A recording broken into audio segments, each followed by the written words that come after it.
সব সাজিয়ে গুজিয়ে নিজের হাতে রান্না করে খাওয়াতে বসেছি। মেনুটা একবার দেখা।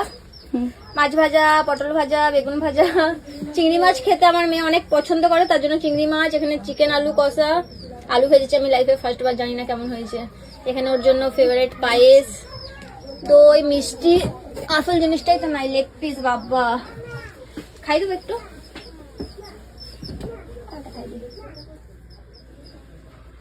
এটা দুপুরের লাঞ্চ বার্থডে। বাবারে বাবারে মজা হয়েছে। আর কি খাবি?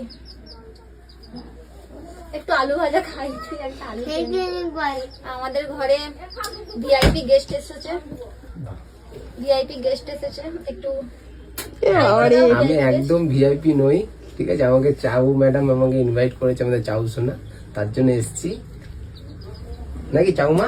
এত আইটেম দেখে আজকে আমি নিজের হাতে রান্না করেছি ঠিকই, কিন্তু আমার সকাল থেকে শুধু এক কাপ কফি জুটেছে, এখনো ভাত জুটেনি। ভাতটা খাবো। টাটা।